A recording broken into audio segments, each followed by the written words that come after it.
जय मसीह। आज के इस नए बाइबल स्टडी में आपका मैं स्वागत करता हूं। और जैसे कि हम पिछले दिनों से पहला पत्रस पर अध्ययन करते आ रहे हैं, आज भी हम इसी पत्री के आखिरी अध्याय पर ध्यान देंगे। पिछली बार हम लोगों ने पहला पत्रस के 5वें अध्याय के 5वें पद पर ध्यान देना आरंभ किया, जहां पर पत्रस ने कलीसिया के नवयुवकों को ध्यान में रख कर के लिखा है कि वे अपने प्राचीनों के अधीन रहें, वरन तुम सब के सब एक दूसरे की सेवा के लिए दीनता से कमर बांधे रहो, क्योंकि परमेश्वर अभिमानियों का सामना करता है परंतु दीनों पर अनुग्रह करता है। इस विषय का चर्चा और विश्लेषण हमने पिछली बार किया था। आज हम इसी से संबंधित विषय के 6वें पद पर ध्यान देंगे, जहां लिखा है कि इसलिए परमेश्वर के बलवंत हाथ के नीचे दीनता से रहो, और आगे लिखा है कि जिससे वह तुम्हें उचित समय पर बढ़ाए। निश्चय है कि जवानों को और नवयुवकों को 5वां पद लिखा गया है, परंतु मौलिक रीति से केवल वे ही ध्यान का केंद्र नहीं है।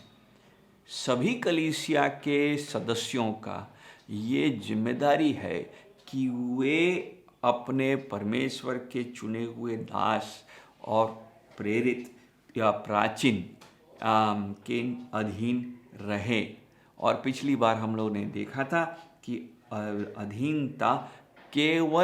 अधीनता का शिक्षा बाइबल में हर एक विश्वासी के लिए है, और पत्रस ने इस बात को अगली लाइन में स्पष्ट भी किया है, वरन तुम सब के सब एक दूसरे की सेवा के लिए दीनता से कमर बांधे रहो।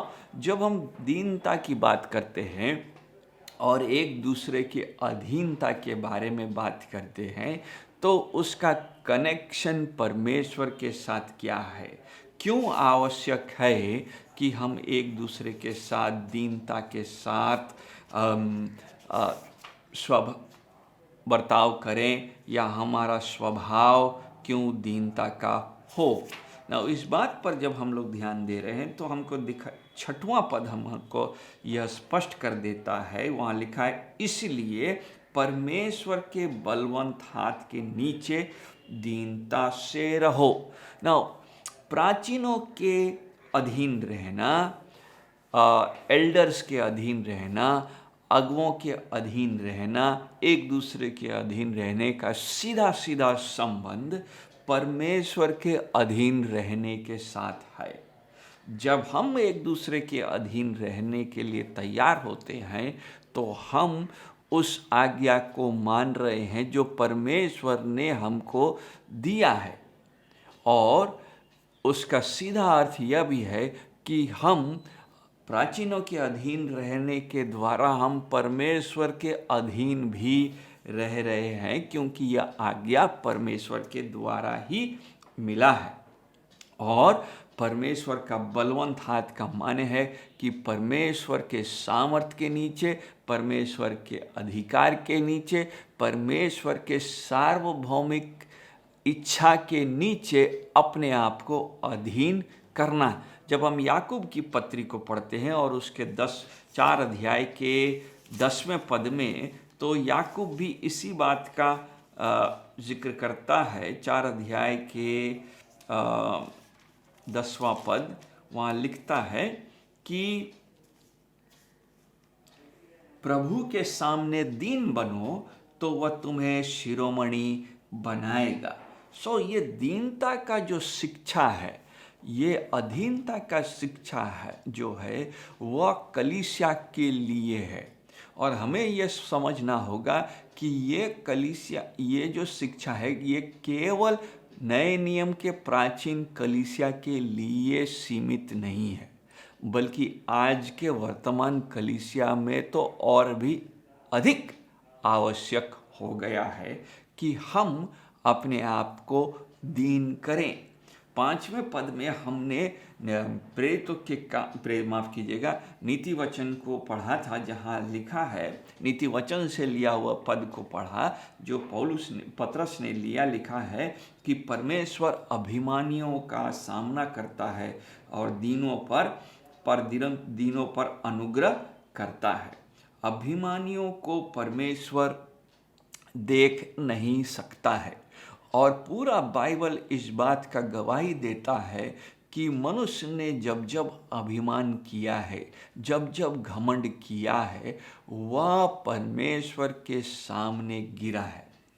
परमेश्वर अभिमान के साथ समझौता नहीं करता, और कलीसिया में भी अभिमान का स्थान नहीं है। पिछली बार हम लोग ने इस बात पर ध्यान दिया कि कई बार कलीसिया में अगुओं के बीच में या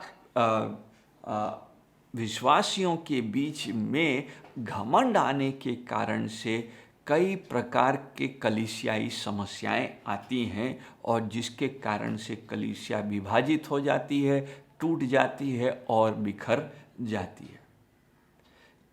या नहीं होने देने के लिए हमें अधीन होना, नम्र होना और परमेश्वर के बलवंत हाथ के नीचे आने की आवश्यकता है। केवल आवश्यकता नहीं है, बल्कि हृदय से यह इच्छा होना चाहिए कि हम उसके नीचे रहेंगे। इसलिए परमेश्वर के बलवंत हाथ के नीचे दीनता से रहो, under the mighty hand of God. दीनता से रहना है, दीनता से रहना है उन सब के नीचे जिन्हें परमेश्वर ने हमारे ऊपर रखा है, अर्थात वे जो कलीसिया के अगुवे हैं, वे जो कलीसिया के प्राचीन हैं, जिनको परमेश्वर ने अपनी इच्छा के लिए चुना है और अपनी इच्छा की पूर्ति के लिए चुना है। जब हम ये पढ़ते हैं कि परमेश्वर के बलवंत हाथ, उसमें वो सारे अनुभव आ सकते हैं जिससे परमेश्वर हमको अपने समय के अनुसार सिखाता रहता है। हम ये केवल ये तय नहीं करते हैं कि हाँ प्रभु, मैं तेरी सार्वभौमिक इच्छा के नीचे अपने आप को रखता हूँ, बल्कि हम ये भी स्वीकार करते हैं कि हम प्रभु के ताड़ना, उसके शिक्षाओं का, उसके अनंतकालीन इच्छा को अपने जीवन में पूरा होने देंगे। तभी हम जब ऐसा होने देते हैं, तभी हम वो कह सकते हैं कि हम परमेश्वर के बलवंत हाथ के नीचे अपने आप को सौंपे हैं। यदि हम अपनी इच्छा को पूरा करते रहेंगे और अपनी इच्छा की, अपनी मनसा को पूरा करवाने की चेष्टा निरंतर करते रहेंगे, तो ये परमेश्वर के बलवंत हाथ के नीचे जीवन व्यतीत करना नहीं है। इस कारण से हमको ये निरंतर समझना है। ऐसे बाइबल में कई उदाहरण हैं जिसको हम पढ़ सकते हैं, जिससे हम इस बात को समझ सकते हैं कि कैसे अपने आप को नीचे करने से, अपने आप को अधीन करने से हम उसकी इच्छा को पूरा कर सकते हैं। फिलिपियों की पत्री के 2 अध्याय के 13 पद में फिलिपियों की पत्री के 2 अध्याय के 13 पद में पौलुस लिख रहा है कि 13 पद कह रहा है, क्योंकि परमेश्वर ही है जिसने अपनी सुइच्छा निमित्त तुम्हारे मन में इच्छा और काम दोनों बातों के करने का प्रभाव डाला है। बलवंत हाथ के नीचे रहने का माने है कि हम ये मान रहे हैं कि परमेश्वर ही है जो अपने सार्वभौमिक इच्छा के अनुसार माफ कीजिएगा, अपने इच्छा के अनुसार वह हमारे मन में इच्छा भी डालता है और काम भी कर रहा है। फिलिपी 2 अध्याय का 13 पद। ठीक इसी प्रकार से अगर हम इफिसियों की पत्री के 3 अध्याय के 11 पद को पढ़ेंगे तो वहां पर भी इस बात को लिखा है कि उस सनातन मनसा के अनुसार जो उसने हमारे प्रभु यीशु मसीह में की थी, जिसमें हमको उस पर विश्वास रखने से हियाव और भरोसे से निकट आने का अधिकार है। सनातन मनसा परमेश्वर के बलवंत हाथ के नीचे रहने से पूरा होता है। सनातन मनसा केवल उसको प्रभु कह देने से नहीं होता। कई बार हम यीशु मसीह को होठों से अंगीकार करते हैं, इसमें कोई संदेह नहीं है, परंतु हमारे जीवन शैली, जीवन व्यतीत करने का तरीका, जीवन के निर्णय, हमारे डिसीजन मेकिंग में प्रभु सेंट्रल या मध्य में नहीं है, या महत्वपूर्ण या सबसे मुख्य स्थान पे है नहीं। सो प्रभु की इच्छा हमारे इच्छा के नीचे आती है। होना उल्टा चाहिए कि प्रभु की बलवंत इच्छा, प्रभु की सार्वभौमिक इच्छा, प्रभु की सार्वभौमिक मनसा हमारे जीवन में सर्वप्रथम स्थान होना चाहिए, जिसके बारे में पतरस यहाँ लिख रहा है।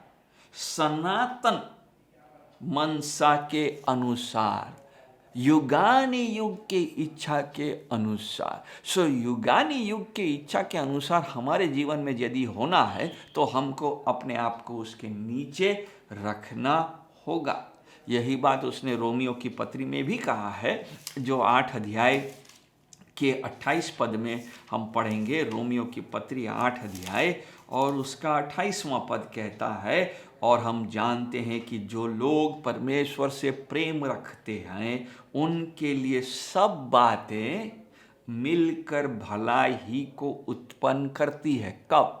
उसके बलवंत हाथ के नीचे रहने पर। आगे लिखता है, अर्थात उन्हीं के लिए जो उसकी इच्छा के अनुसार बुलाए हुए हैं।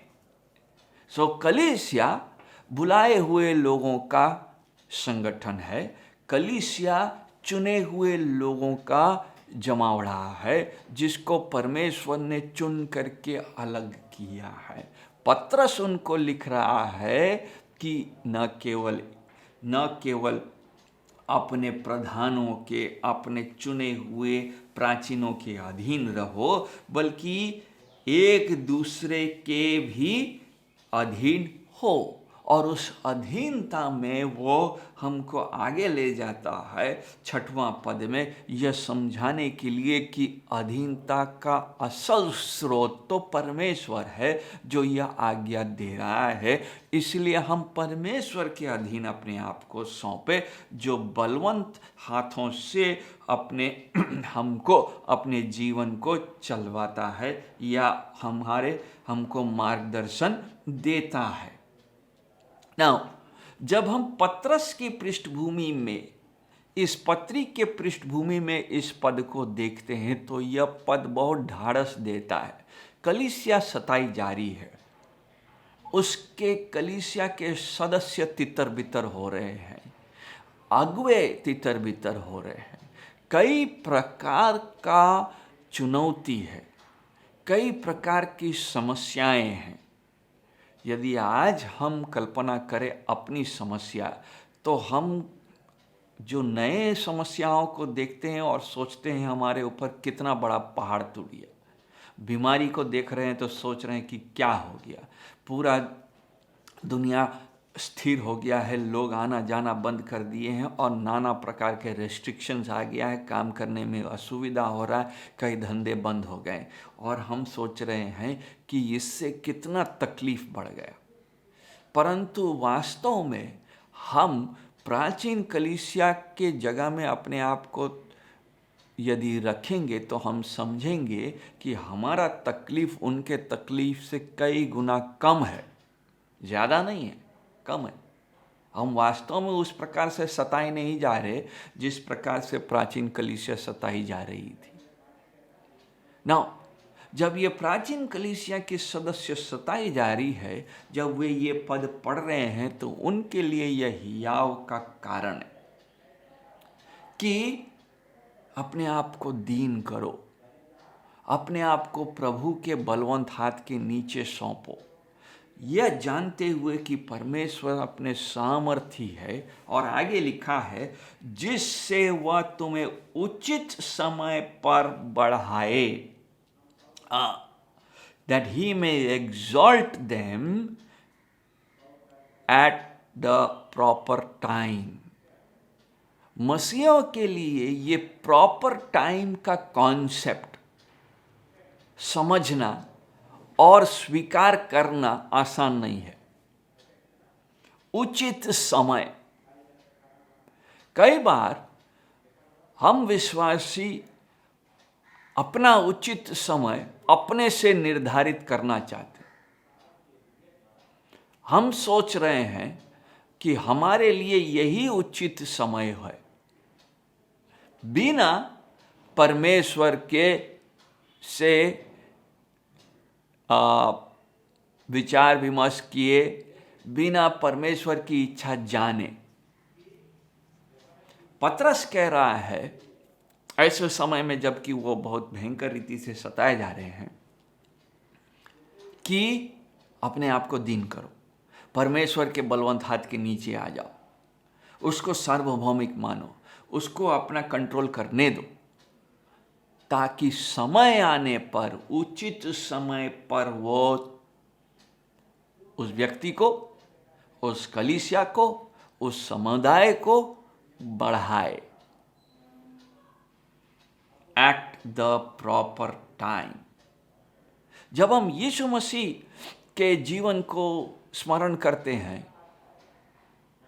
तो गलाती 4:4 में पतरस के कहता, समय के पूरे होने पर मसीह,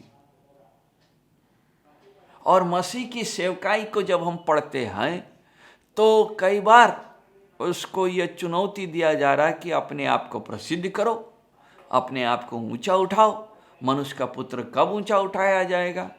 सो यीशु मसीह खुद जवाब देता है, सही समय आने पर, समय के पूरे होने पर। तीतुस 1:3 में पतरस कह रहा है, तीतुस उसका 1:3 में पतरस कहता है, पौलुस कहता है, माफ कीजिए, पर ठीक समय पर अपने वचन को उस प्रचार के द्वारा प्रकट किया जो हमारे उद्धारकर्ता परमेश्वर की आज्ञा के अनुसार मुझे सौंपा गया। ठीक समय पर परमेश्वर अपना काम पूरा करता है।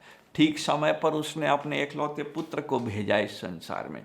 ठीक समय पर उसको सेवकाई दिया कि वो अपने पूरे सेवकाई को पूरा करे। ठीक समय पर वह क्रूस पर चढ़ाया गया। ठीक समय पर वह पुनरुत्थित हुआ। ठीक समय पर वह कलीसिया को खड़ा करता है कि वह अपने न्याय के दिन के लिए तैयार हो सके, समय के पूरे होने पर।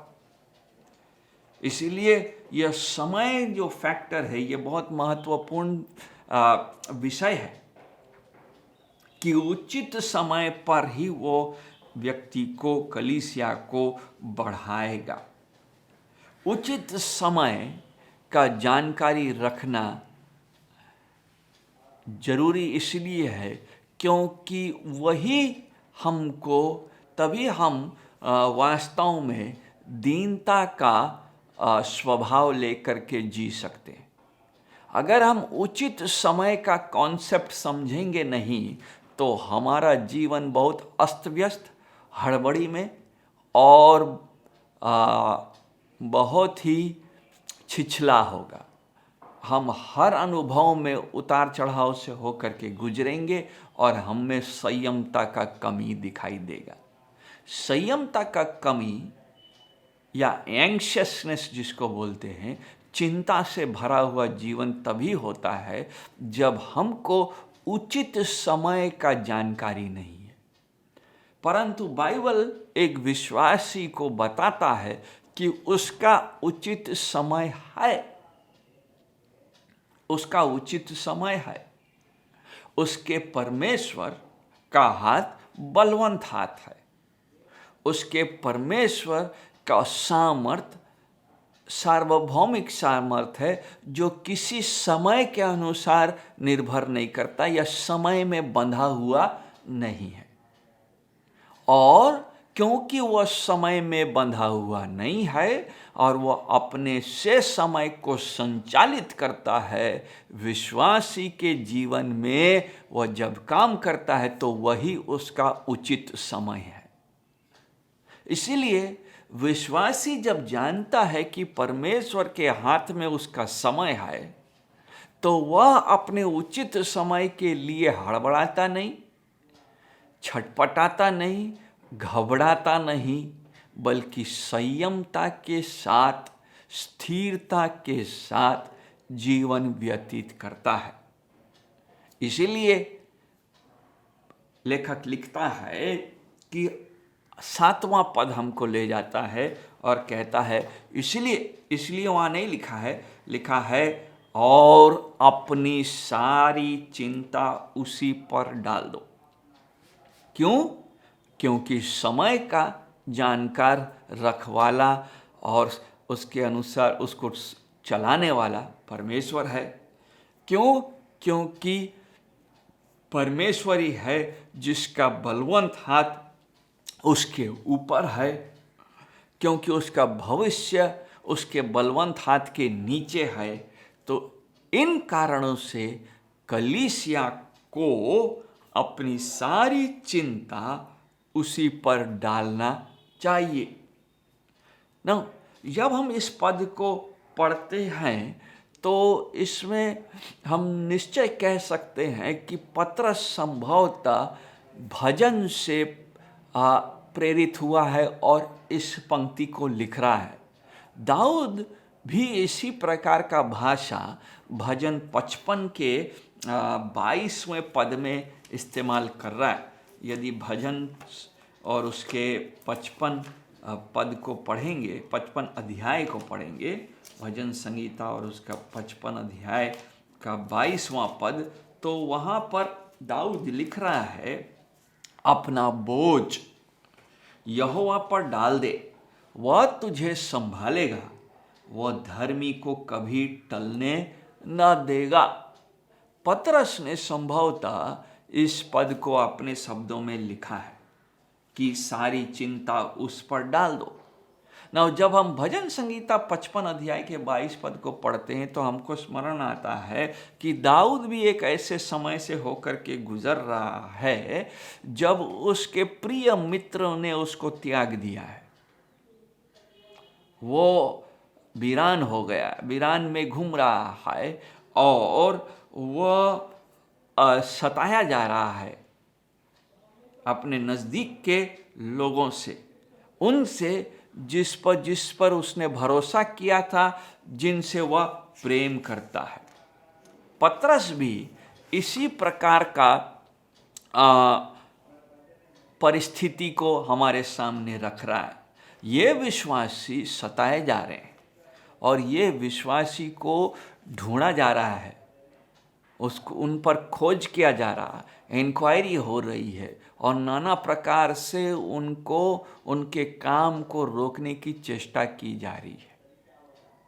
सतावा उनके लिए बौद्धिक सतावा नहीं है कि एक विचारधारा नहीं है, बल्कि वो बहुत रियल है जो उनके साथ 24 घंटा में घट रहा है। ऐसे समय में पतरस उनको कह रहा है, अपनी सारी चिंता उस पर डाल दो। ऐसे में वह कह रहा है कि प्रभु के ऊपर डालने के लिए। देखिए, अगर हम पतरस के पत्री में ही 2 अध्याय के 23 पद में इस बात को उसने पहले भी कहा था कि यीशु मसीह के बारे में स्मरण करते हुए कहता है कि वह गाली सुनकर गाली नहीं देता, पर दुख उठाकर किसी को भी धमकी नहीं देता था, पर अपने आप को सच्चे न्यायी के हाथ में सौंपता था। उदाहरण यीशु मसीह को भी स्मरण किया जा रहा है कि सौंपना किस प्रकार से हुआ था।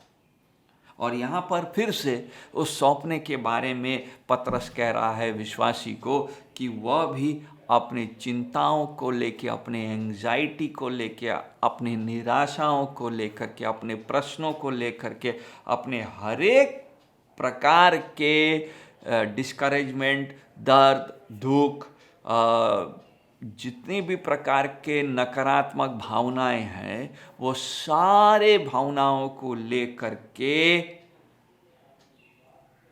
सौंप दो। वहाँ लिखा है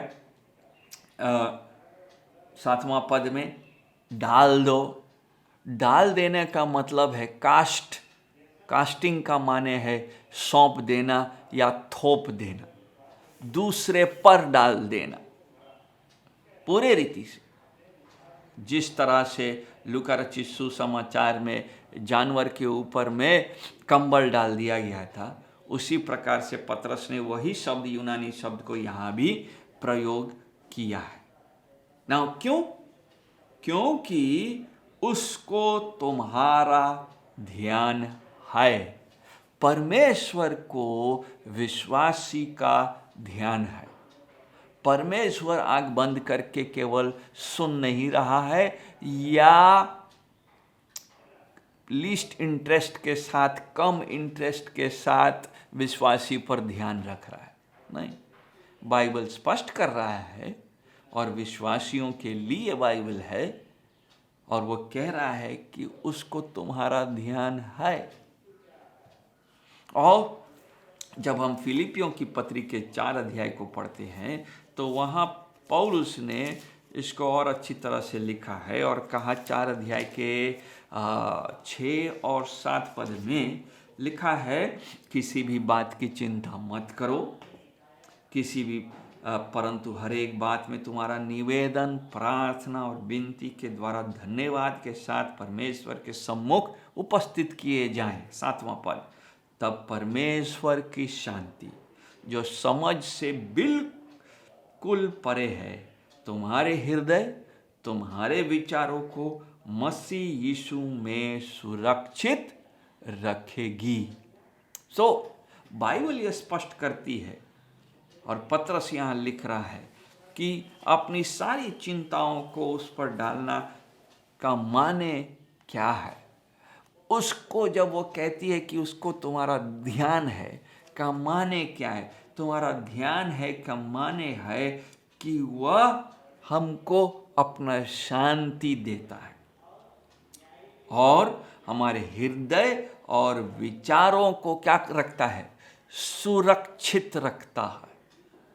जब हम परमेश्वर के हाथों में अपने जीवन को सौंपते हैं, अपने समस्याओं को सौंपते हैं, अपने विचारों को सौंपते हैं, परमेश्वर उन विचारों को सुरक्षित रखता है जिससे उसकी महिमा हो। परमेश्वर उन विचारों में हमको शांति देता है और ये शांति, जैसा बाइबल सिखाती है, ये समझ के बाहर है। परे है का माने है बाहर है। हम क्यों उस पर भरोसा कर सकते हैं? क्योंकि उसमें प्रेम है, विश्वास योग्यता है, उसमें बलवंत हाथ की क्षमता है, उसमें सामर्थ्य है और उसमें ज्ञान है। परमेश्वर आपको आशीष दे और इन पदों से आपका हियाव बढ़ता रहे। इन दिनों में जबकि आपका विचार भी हो सकता है हिलाया जा रहा हो सकता है आपको हर एक प्रकार की चिंताएं सता रही है, वचन सिखाता है कि हम उसके नीचे आएं, अपने आप को उसके नीचे सौंपें। परमेश्वर आपको आशीष दे और आपके लिए यह हफ्ता आशीषमय हो। धन्यवाद।